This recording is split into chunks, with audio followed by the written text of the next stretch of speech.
السلام عليكم ورحمة الله تعالى وبركاته.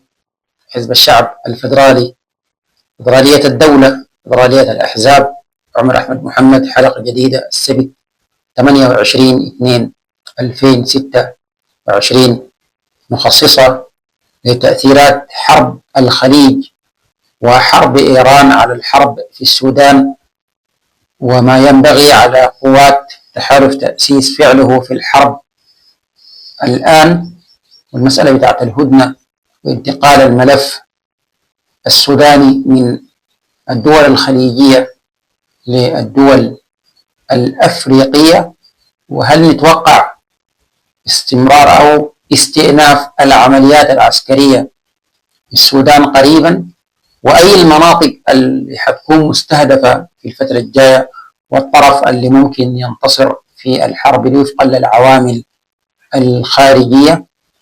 نبدأ يا جماعة أول حاجة يمكن بتمهيد إنه صباح اليوم إسرائيل وأمريكا وجهوا ضربات جوية لإيران، بالمقابل إيران وجهت ضربات جوية على كل دول الخليج تقريبا، انفجارات في الرياض، في أبو ظبي، في دبي، في البحرين،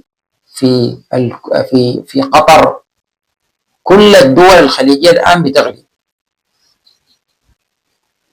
نحن قبل كده تكلمنا عن الحرب الإقليمية، بالمقابل بالمناسبة أثيوبيا برضه أمس بالطيران المسير قامت بعمليات جوية محدودة حنتكلم عنها، وحنتكلم عن علاقتها باللي بيحصل في السودان.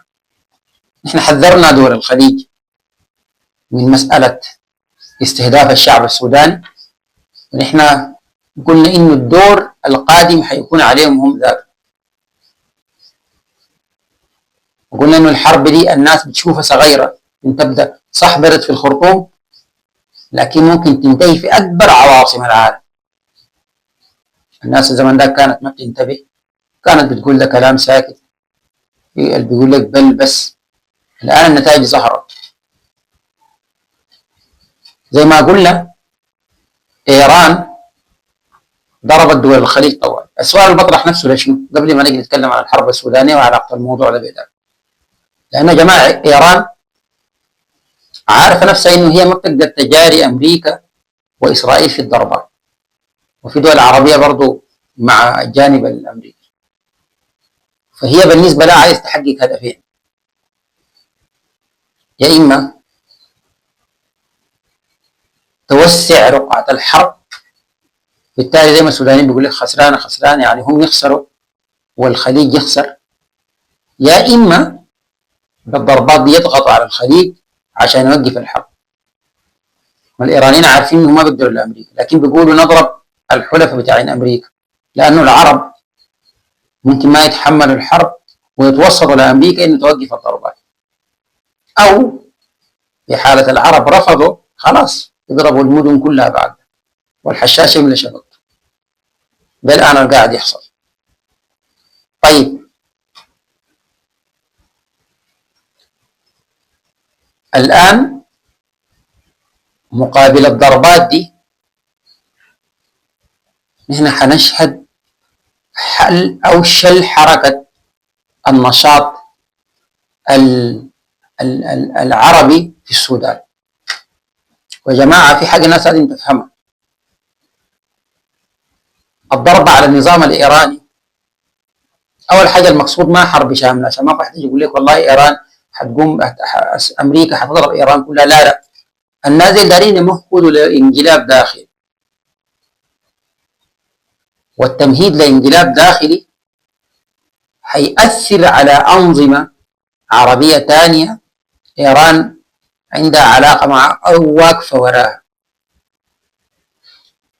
والناس حتشهد بعد ده في المنطقة. أول حاجة حتشهد أقليات بتطالب بانفصال، سواء كان في إيران ولا في العراق ولا حتى ممكن تقول تركيا ولا في سوريا، وعموما الدول دي بكرة بعد بكرة حتظهر أقليات تقول والله نحن دايرين ننفصل. الدول دي حتتقسم. الحاجة الثانية هيظهر نظام زي ما قلنا مدعوم بالشارع الإيراني، حيطوال يعمل ميليتري كوب أو خليه انقلاب نقول، يمسك السلطة في إيران. وسقوط النظام الإيراني بيعني سقوط أنظمة كثيرة في الدول العربية، لأنه في دول في الدعم العسكري، الدعم السياسي وغيره واقفة مع إيران.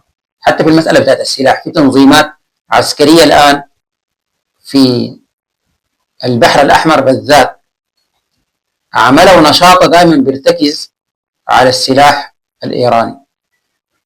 ديل برضو حيكونوا خلاص في الطريق إلى زوال. في ناس بتتكلم عن تركيا قبل ما نجي لمسألة الحرب السودان. تركيا يا جماعة مقارنة بالدول الثانية دي هي دولة محترفة في التعامل، وتركيا بتتعامل تعامل منفصل في المسألة الصفقات، خاصة حتى السلاح. يعني الشركات التركية ما بتتعامل وفقا لرؤية الدولة في المسألة بتاعت بيع السلاح. عشان كده احنا بنشوف انه تركيا ممكن ما تتأثر باللي بيحصل ده. تركيا الآن آخر صفقة لا يمكن الأثيوبيين بعد أكانجل الأثيوبيين، أو خلينا نقول برقدار، وما بعيد بكرة تلقى طيران تركي داخل في الحرب لمصلحة تحالف تأسيس. الكلام ده احنا قلناه قبل كده لاعتبارات كثيرة ما دارين نقول هسه لأنه ده ما زمن، الوقت ما مناسب، لكن حيجي زمن إن شاء الله حنناقش الموضوع ده ونذكر الناس به. الحوثيين في اليمن أعلنوا برضو نشاطهم ضد السفن في البحر الأحمر. الحوثيين طبعا مدعومين من إيران على الأقل في الجانب بتاع السلاح، يعني سلاحهم دائما الحوثيين سلاحهم بيكون إيراني. فإذا استمرت الحرب بالطريقة دي يعني حنشهد توجيه ضربات لكل أزرع إيران في المنطقة من غير ما نسميها، والأزرع دي سواء كان أزرع سياسية ولا أزرع عسكرية أو حتى أزرع اقتصادية. وحنشهد تغيير في الشرق الأوسط وسياسة جديدة مبنية على الانفتاح نحو حكم الشركات. خلينا نقول كده حكم الشركات من غير ما نفصل، لأنه احنا اتكلمنا عن حكم الشركات في اللايف بتاع أمس، الناس ممكن تمشي تحضره، واللايف بتاع الليلة برضه حنحاول نتكلم عن حكم الشركات والنفط في إيران وقبل كده في فنزويلا وغيره. نجي للمسألة ذات حرب السودان بما لا يدع مجال للشك.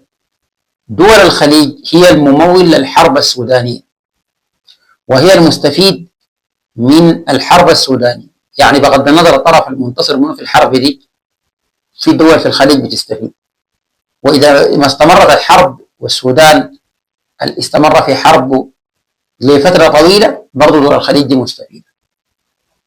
لكن طيب التأثير حيكون شنو؟ التأثير أول حاجة حيكون لمصلحة تحالف تأسيس. نحن قلنا أمس تكلمنا في اللايف عن الخطوة الذكية جدا اللي خطاها محمد حمدان دقلو بتوجهه الأفريقي، وشرحنا مقال أماني الطويل اللي تكلمت عن أنه في جهة ما تكلمت أو فتحت عين محمد حمدان دقلو على الدول الأفريقية، كأنه بتقول له العرب حينشغلوا بحالهم لفترة من الزمن فأنت توجه لأفريقيا. الآن حكومة البرهان في موقف لا تحسد عليه إطلاقا، لأن الدول الممولة لها الآن في حالة حرب وفي حالة تأهب وحتنشغل بمصالحها. عندك الآن أنت عندك إيران نفسها، عندك قطر، عندك السعودية، خليك من مصر وتركيا، ديل داعمين لتحالف البرهان في كل أنواع الدعم. الآن إيران وجهت ضربات للدول دي، وبالمناسبة حتى ولو أمريكا سيطرت على الوضع، أمريكا بتستخدم السيطرة دي ككرة ضغط، إنه نحن حميناكم من إيران ونحن مصالحنا في السودان بتحتم عليكم 1 2 3، فأرجوكم وقفوا الدعم للتحالف الإرهابي في السودان.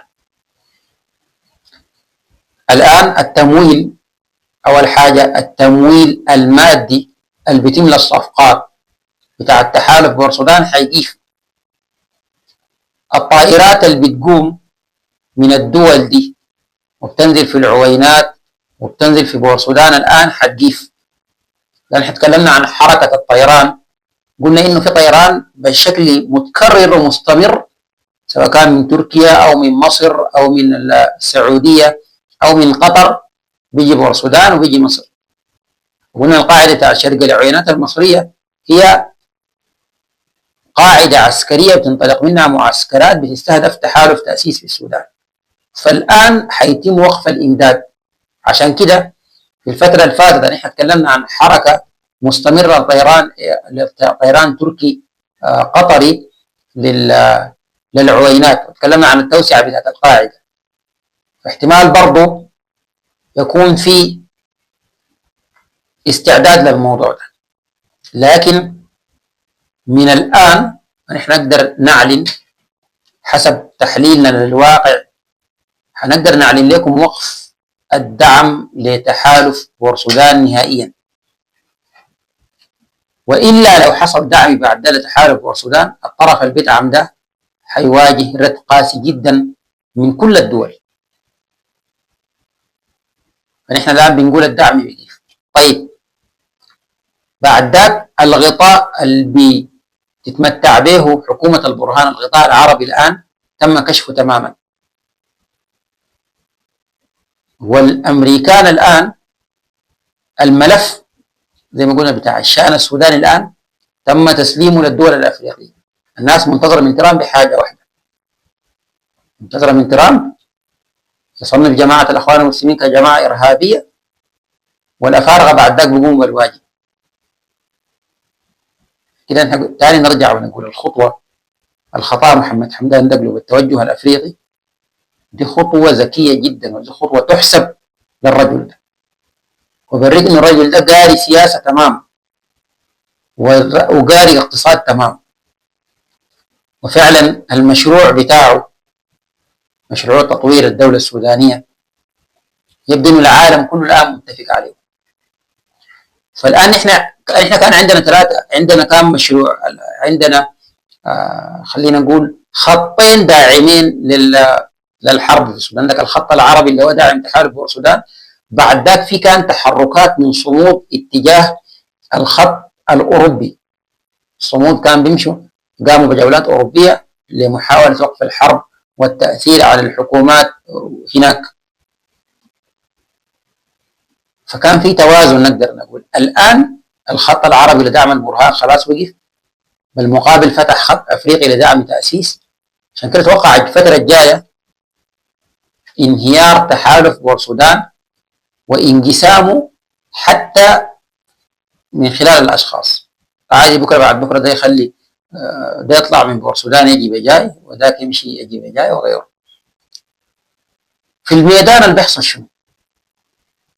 في الميدان احنا قلنا اثيوبيا قامت بضربات محدودة باستخدام مسيرات تركية، ونحن قلنا انه اثيوبيا بتحضر لحرب مع اريتريا، حرب بتاعت وجوده هنا.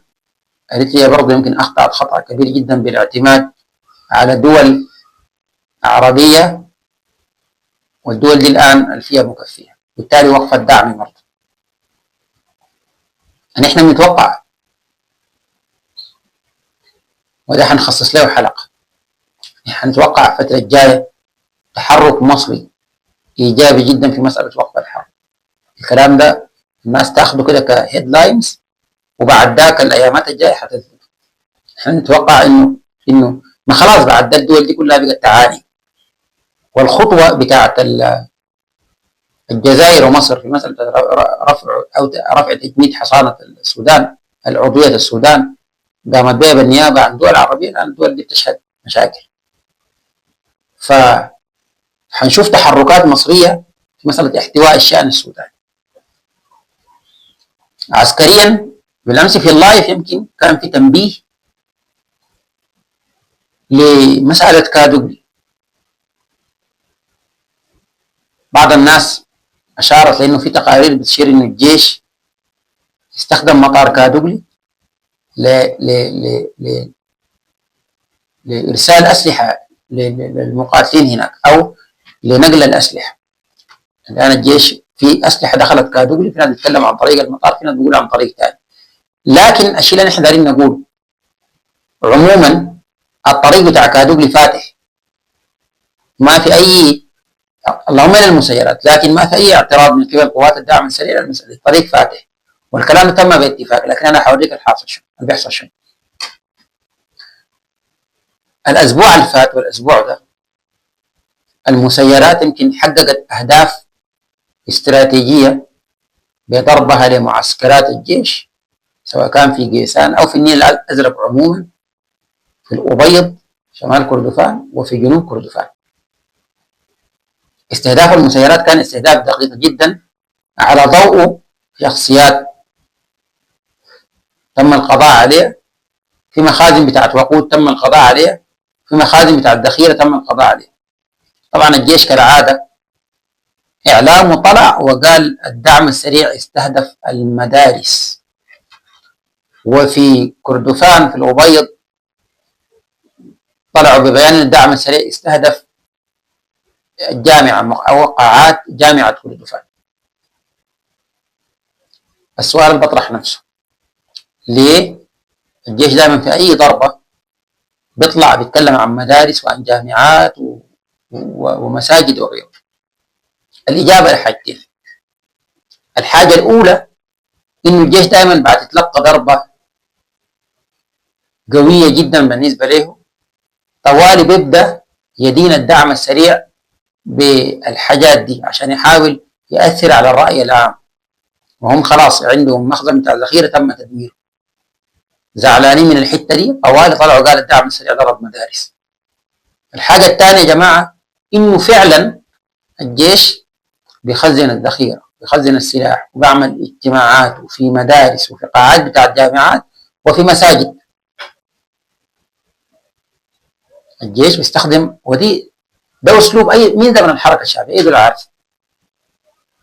في كردفان والنيل الازرق الاماكن المحصنه سواء كانت مساجد ولا كنائس ولا جامعات ولا مدارس ولا غيره، الجيش بيخزن فيها الاسلحه، وقاداته لانهم عرضه لاستهداف المسيرات برضه بيمشوا بيجتمعوا في المناطق دي. بالتالي انت بتكون استهدفت مخزن بتاع سلاح، لكن المخزن بتاع سلاح ممكن يكون فصل بتاع مدرسه عشان هم يجرموك ويجي يصور يقول لك والله شايف دي لها مدرسه ودمروا، زي ما حصل في الأبيض برضه. لكن ده ما المهم. الشيء المهم الآن عايزين نركز عليه انه الآن الفرصة مناسبة جدا لتحالف تأسيس وبدعم أفريقي في استئناف عمليات العسكرية. طبعا حتقول لي في هدنة، أيوة هي في هدنة كده وإن كانت غير معلنة بالذات الدنيا رمضان. لكن أنا بتكلم الآن من حيث التحليل للواقع. الآن العالم كله مشغول مع بعضه البعض، والدول اللي بتدعم تحالف والسودان خلاص ما بتقدر تدعم وما في غطاء، وحتى القنوات الإخبارية اللي بتركز كان مع الحرب السودانية وبيخلقوا لهم حاجات كده من ما في، الآن ما تاني خلاص ما في دول حيجيب سيرته. يعني بكرة بعد بكرة لو تم تحرير الأبيض الجزيرة والحدث والعربية وديل ما حيتكلم عن الموضوع ده نهائي. كل الإعلام كل الجهود الآن مركزة مع حرب الخليج. الآن أنا بشوف إنه الوقت مناسب بالذات لفتح جبهة الشرق. أنا كنت أقول الشرق بتكلم عن النيل الأزرق، وحتى بتكلم عن شرق السودان عموما سواء كان البحر الأحمر ولا كسلة ولا القضارف ولا غيره. الوقت الآن مناسب لأنه عندك حليف استراتيجي الآن. أثيوبيا الآن بدأت استهداف المتمردين بالمسيرات، فالآن الوقت مناسب لك أنت برضو تستخدم المسيرات، والوقت مناسب الآن لتحرير سواء كان الأبيض أو كادوغلي أو الدلن. وفي المسألة بتاعت كادوغلي والدلن إذا ما الجيش فعلا نقل سلاح داخل المدينتين دي، أنا بأكد لكم من مكاني هنا إنه خلاص تم تحرير كادوغلي والدلن. إذا ما الجيش فعلا استخدم المطار أو استخدم الطريق اللي مفترض يتم استخدامه لنقل المساعدات الإنسانية، إذا ما استخدموا لتهريب سلاح لكادوغلي، يتأكد تماما إنه كادوبلي والدرن خلاص تم تحرير، لأن قوات الدعم السريع متحيزة الفرصة، والعالم بيمنح الضوء الأخضر للموضوع ده، لأنه المسألة بتاعت العمليات دي واقفة لأنه العالم عايزة تجيف.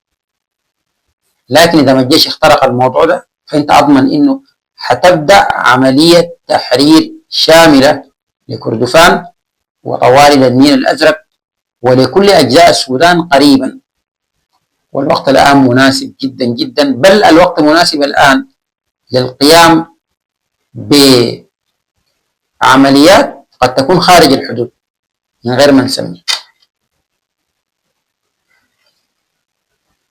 باختصار، الفترة الجاية إذا ما قوات الدعم السريع أو قوات التأسيس عموما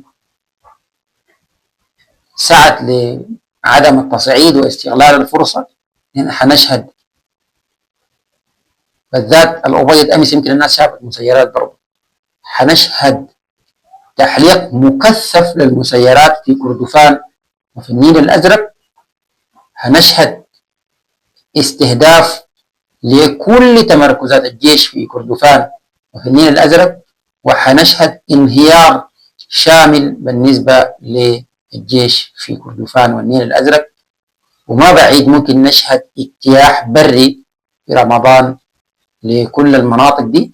والآن وفقا للحاصل وفقا للواقع يبدو أنه تحالف تأسيس الآن بيحضر لهجوم شامل على منطقتي كردفان والنيل الأزرق. ويا جماعة الآن الاستعدادات يمكن بنسبة 100%. قلنا أن قوات النخبة اللي بيعتمد على الدعم السريع، الناس شافت يمكن في فيديوهات على وسائل التواصل مركبات مصفحة جديدة سواء كان في الجانب الشرقي أو الجانب الغربي إذانا ببدء عمليات موسعة. عشان كده الفترة الجاية خلاص تحالف بورسودان بعد ده بقى مخنوق. تكلمنا عن سيطرة الدعم السريع على الحدود اللي هي بتساهم في خنق تحالف بورسودان، الآن تحالف بورسودان مخنوق حتى دوليا. عشان كده الأمريكان كانوا أذكياء جدا. نحن قلنا يا جماعة قراية الواقع السياسي ما فورة بتاعت لبن، يعني ما خلاص انت والله انا الدول العربية دي بتدعمك بالسلاح وبالمال وبتشكل لك غطاء وبتحميك بالاكاذيب معناتها انت حتنتصر. وما معناته ان الجانب الافريقي ضعيف، لانه في ناس دائما بتفتكر والله الجانب الافريقي ضعيف وما حيقدر يعمل اي حاجه والافارقه دول فيهم وكفيهم.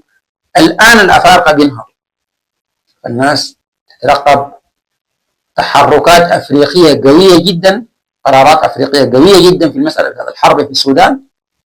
واذا ما خلينا نقول الاطراف الاثنين نتكلم بالدبلوماسيه ما انصاعوا للقرارات الافريقيه، حيكون في عمليه عسكريه موسعه جدا حتقضي على الطرف المخالف في السودان. عموما هذا كل الكلام اللي دارين نقوله في الحلقه. مواضيع كثيره جدا بتاعت امس ومواضيع الليل ان شاء الله في اللايف بتاع الساعه 10 بتوقيت السودان على اليوتيوب ان شاء الله نتناول المواضيع دي كلها بشيء من التفصيل، وحنشارككم مقترحاتكم وآرائكم حول المواضيع. الناس اللي لسه ما اشتركت في القناة اشتركوا وفعلوا زر التنبيهات، ورونا رأيكم في التعليقات حول المواضيع اللي ذكرناها لحد نشوفكم في الحلقة الجاية. مع السلامة.